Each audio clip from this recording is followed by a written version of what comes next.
In fact బంగాళాఖాతంలో ఏర్పడిన వాయుగుండం ఇప్పుడు తుఫానుగా మారింది. వాయుగుండం కాస్త తీవ్ర వాయుగుండంగా మారింది. ఆ తర్వాత ఇప్పుడు తుఫానుగా మారింది. ఈ తుఫాన్కి ఫెనిగల్ అని పేరు పెట్టారు. బంగాళాఖాతంలో కొనసాగుతోంది ఫెనిగల్ తుఫాను. 2 రోజులుగా వర్షాలు దంచి కొడుతున్నాయి. చాలా ప్రాంతాల్లో ఇల్లు నీట మునిగాయి. విజువల్స్ మీరు చూస్తున్నారు ఆర్టీవీ స్క్రీన్ మీద. ప్రజలు బయటకు రాలేని పరిస్థితి నెలకొంది. ఇటు శ్రీలంకలో దాదాపుగా 1000కి పైగా ఇల్లు నీట మునిగిన సిచ్యువేషన్స్ మీరు చూస్తున్నారు. దాదాపుగా ఇప్పుడు ఎక్కడ చూసినా కూడా శ్రీలంకలో మోకాలు మించి నడుంలోతు నీళ్లున్నాయి. వరదలకు ట్రాక్టర్లో చిన్నారులను తరలిస్తుండగా కొట్టుకుపోయింది ఆ ట్రాక్టర్. దీంతో 11 మంది చిన్నారులు వరద నీటిలో కొట్టుకుపోయారు. కరైతీవు పట్టణానికి సమీపంలో ఈ ఘటన చోటు చేసుకుంది. ఎక్కడికక్కడే నిలిచిపోయింది రవాణా. దానికి సంబంధించిన బ్రేకింగ్ న్యూస్ చూస్తున్నారు. వరదలతో శ్రీలంక ప్రభుత్వం అప్రమత్తమైంది. రంగంలోకి ఆర్మీ, నేవీ దళాలు దిగాయంటే అర్థం చేసుకోవచ్చు. ఇటు మీరు శ్రీలంక విజువల్స్ మీరు చూస్తున్నారు. దాదాపుగా ఎక్కడ చూసినా ఇటువంటి పరిస్థితులై నడుంలోతు నీళ్లు. ఇటు ఫెనిగల్ తుపాను ప్రభావం శ్రీలంక మీద పెను ప్రభావాన్ని చూపిస్తోంది. నిన్న మీకు మ్యాప్లో చూపించే ప్రయత్నం చేసింది ఆర్టీవీ. దాదాపుగా ఎక్కడ చూసినా శ్రీలంక మొత్తం ఇక్కడ మ్యాప్లో కనిపించిన పరిస్థితి ఉందంటే అర్థం చేసుకోవచ్చు. రోడ్ల మీదకు వరద నీరు వచ్చి చేరుకుంటోంది. కొన్ని ప్రాంతాల్లో కాస్త తెరిపించినప్పటికీ ఆ వరద ప్రవాహం మాత్రం కొనసాగుతోంది. నదులు, వాగులు, వంకలు ఉప్పొంగి ప్రవహిస్తున్నాయి. ఊర్లు ముంచేస్తున్న పరిస్థితి మీరు చూస్తున్నారు. ఇప్పుడు ఫెనిగల్ తుఫాను ప్రభావం శ్రీలంకను తాకింది. ఆ తర్వాత ఇటు చెన్నైని ఇప్పటికే ఆ ప్రభావం కనిపిస్తోంది. ఆ తర్వాత ఇటు ఆంధ్రప్రదేశ్ మీద ఇంపాక్ట్ ఉండబోతోంది. శ్రీలంకలో ఇప్పటికే ఈ ఫెనిగల్ తుఫాను ప్రభావం మీరు చూస్తున్నారు. మరి ముఖ్యంగా నైరుతి బంగాళాఖాతంలో ఏర్పడిన అల్పపీడనం అది వాయుగుండంగా మారింది. వాయుగుండం కాస్త తీవ్ర వాయుగుండంగా మారింది. ఆ తర్వాత తుఫానుగా పరిణమించింది.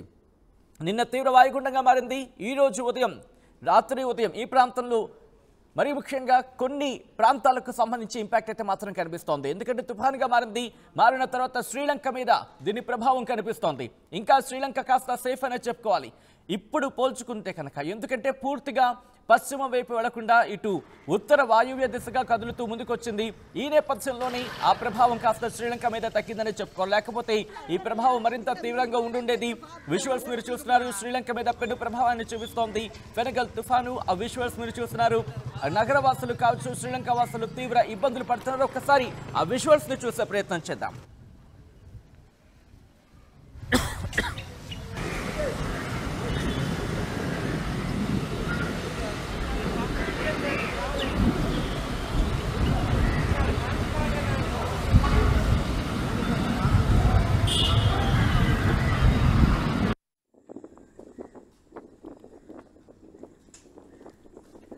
విజువల్స్ మీరు చూస్తున్నారు.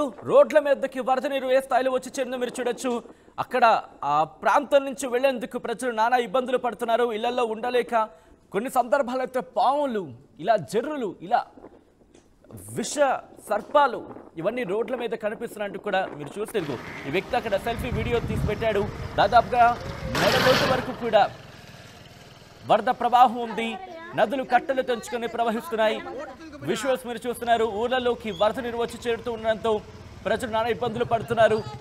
అక్కడి నుంచి లోతట్టు ప్రాంత ప్రజలని సురక్షిత ప్రాంతాలకు తరలించే సహాయక చర్యని శ్రీలంక ప్రభుత్వం వేగవంతం చేసింది, ముమ్మరం చేసింది. ఇటు ఊర్లలోకి వరద నీరు వచ్చి చేరుతూ ఉండడం ప్రస్తుతం ఆందోళన కలిగిస్తోంది. శ్రీలంకను వర్షాలు ముంచేస్తున్నాయి. గత కొద్ది రోజులుగా శ్రీలంకలో వర్షాలు కురుస్తున్నాయి. మరి ముఖ్యంగా అల్పపీడన ప్రభావంతో మొదలైన వర్షాలు ఇటు తుఫానుగా మారడంతో మరింత ఎక్కువగా ఉన్నాయి. ఈ నేపథ్యంలోనే సిచ్యువేషన్స్ మీరు చూస్తున్నారు. శ్రీలంకకు ఇంకొక 3 రోజుల పాటు ఇదే పరిస్థితి కొనసాగే అవకాశం ఉందంటూ కూడా అక్కడ వాతావరణ శాఖ అంచనా వేయడం జరుగుతోంది. తుఫాను ప్రభావంతో శ్రీలంకలో ఇప్పటికే సిచ్యువేషన్ మారుతోంది. ఇటు కొన్ని ప్రాంతాల్లో అయితే మాత్రం వరద నీరు ఊర్లలోకి చేరుకొని అక్కడ జనజీవనాన్ని పూర్తిగా స్తంభింపచేసిన ఒకసారి విజువల్స్ చూద్దాం.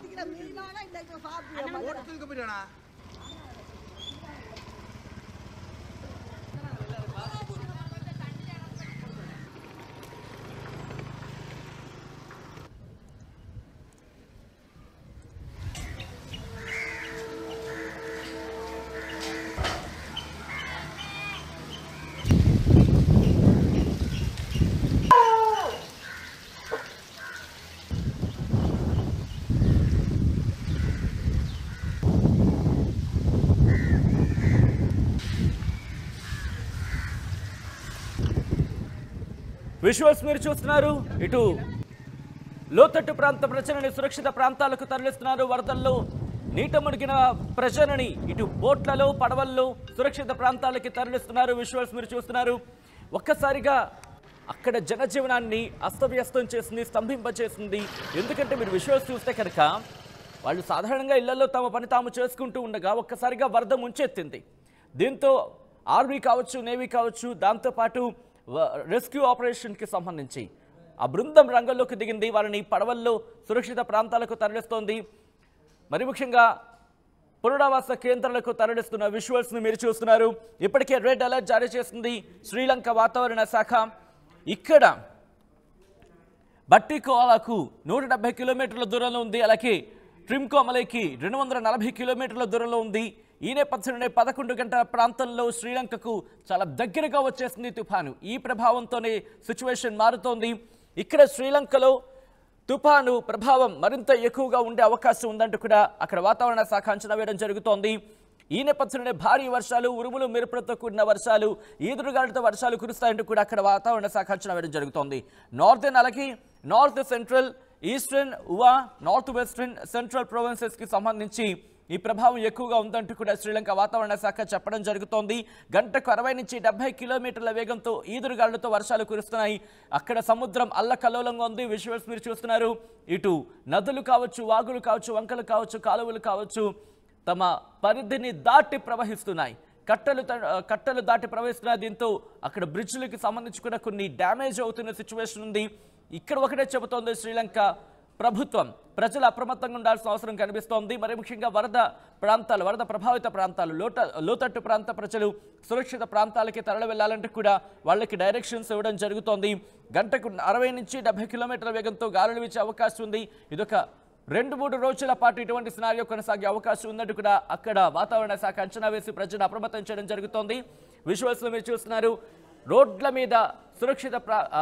రోడ్ల మీదకు కూడా నీరు చేరుకోవడంతో ప్రజలను సురక్షిత ప్రాంతాలకు తరలించేందుకు ప్రభుత్వం అక్కడ బోట్లను రంగంలోకి దించిందంటే అర్థం చేసుకోవచ్చు. ఆర్మీ, నేవీ కూడా ఇప్పుడు రెస్క్యూ ఆపరేషన్స్ కోసం రంగంలోకి దిగింది.